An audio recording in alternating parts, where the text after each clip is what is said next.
Hello, everyone. Welcome to round number 7 once again of the World Chess Olympiad in Chennai, India. And one of the highlights of this round is the phenomenal win by Gukesh, his seventh win in a row against Carlos Daniel Cabrera. Wow, Gukesh is unbeatable. He is on fire. What word can we describe this guy? Is oh, it's just a lot. He's just amazing, and India would be so proud of hosting this Olympiad, as Gukesh is having an amazing show. Yeah, it's beautiful to watch. And let's check out his seventh round game. Okay, point by d4. Gukesh went for c5. Gukesh is a fighter playing the Sicilian. Knight f3, knight c6. The point went for the Alapin. c3. d5 takes. All right. d4, knight into f6. Here, white played d takes c5, trying to go for the endgame. Queen takes d1, king takes d1. But then again, if you're white, you don't want to exchange queens early and not castling. Yeah. Okay, you have an extra pawn. But see what will black play here to grab back that pawn. Okay, e6, threatening c5. In the game, white played b4. Now let's take a look at bishop e3 to protect. With bishop e3, black can go for knight g4. He cannot go bishop d4 here because this knight takes d4 and the knight takes f2, right? So you will still go for bishop b4 here, and then a5. It will be just transposed to what happened in the game. So b4 first, a5, b5.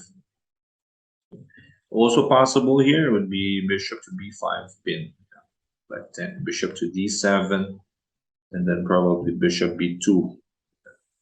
A takes b4, takes on c6 first, takes on c6, she takes b4, knight d5, but I still don't like that king d1, yeah?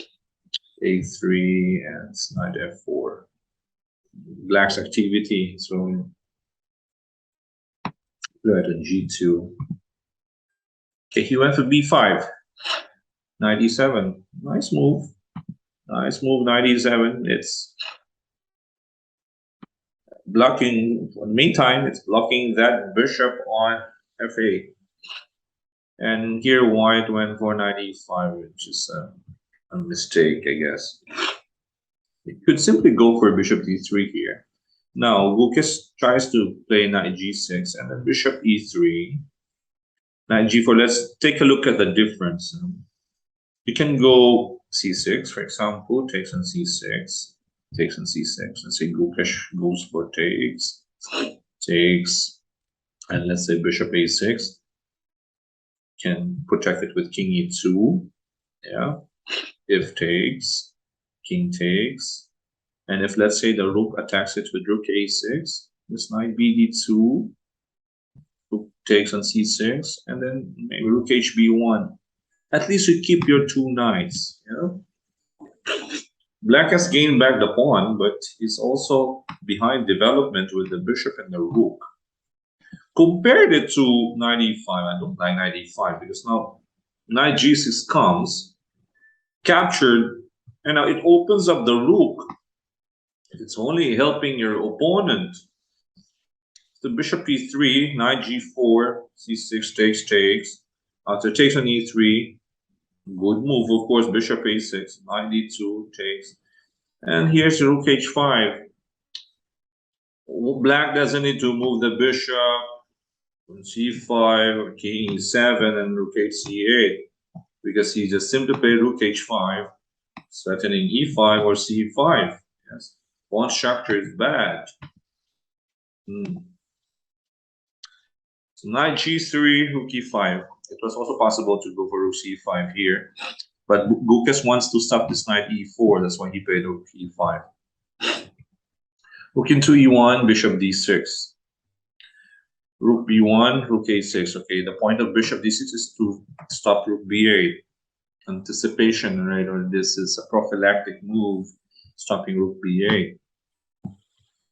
So king c2, rook takes c6, e4, spade, rook c7. Nice move. Taking away the b7 square to move your king to e7. E3, king e7. Rook d3, rook c5, attacking that weakness on c3, that isolated pawn. Knight e2, bishop e5, centralizing the bishop. Of course, you don't fall into this bad move g3, right? Bishop's trap. So bishop e5, pawn played g3, rook c4, hitting another weakness on e4, one on e4, one on c3. White was able to protect both with a rook. Okay, rook e4 and c3. But he will be defending the whole time. Bishop d6, nice move. Idea would be bishop c5, and rook takes e4. So king d3, stopping bishop c5. Rook a4. From c3 to e4, now a2. The three weak pawns, continuing to put pressure on your opponent, yeah? We call it unrelenting pressure by Gukesh. Strong players are like that. You put pressure all the time. g5 from queen side now to the king side. Control of both sides. Rook into b5, f6. King goes back to c2, bishop e5 back. Okay, renewing that attack on c3. King b3 back to c3. Knight e2, a4. Nice move. King c2 from the queen side to the king side. Okay, nailing the h2 pawn. One pawn takes care of the two. Rook into b6, g5. White has nothing. Yeah, tied up to c3. Two pieces are tied up to that c3 pawn. The only active piece is the rook, but no better squares to go, no targets. Rook a6, pawn is defended, so nothing much there. Bishop d6 and a3, all right, protecting that pawn on a3. White couldn't wait. Okay, he could, let's say, go rook a8 here. But maybe Gukesh could go rook c6 also and try to go for rook b6 and rook b2 here. Yeah, if you play rook to b6, yeah, there's bishop c5, so there's a double attack, so you cannot use that square. Again, there's no better move. If you go king c2, it's still bishop c5 and rook e4. So what else can you move? So the only available move was rook a8, but again, rook c6, rook b6. It's like a zugzwang, yeah, for white. So he played e4. He couldn't wait. It's a pawn. For now, it's two double pawns, but it's actually a very relevant one. King f6, rook b5, king f5. Knight into d4, king f6. Knight goes back to e2, rook a4. Knight c1. The timing of the sacrifice with e4. The rook cannot take, yes, because rook takes e4. An overworked piece protecting c3 and the e4 square. King has to capture, and now rook takes c3 comes into play. And rook c2 as well. So what do? Nothing to do for white. He played king c2, back to the threat on c3. King goes to b3, bishop f4. Wow, the final move is pretty beautiful move, yeah? That's a beautiful move. Okay, white can capture the bishop, takes an f4. Where to put the rook? Black is threatening rook takes c3. Okay, let's say you go back to e1, rook takes c3. You only move king b4 or a4 here. Check first, king a5, and now takes. How do you stop these pawns? They're unstoppable. It's the same as Gukesh game against Shurov, yeah, the other day, with his central pass pawn and with the rook. This young lad is breaking records, yeah, and well, how can you stop this guy? He is like a freight train. He keeps rising, and he's never afraid of the moment. He's embracing it at the tender age of 16. Not only Gukesh is playing well, also his teammates. You have Nihal, you have Pragnananda doing also the damage here in the Olympiad. The only time they lost was the time when Pragnananda sits, when he sat during that round.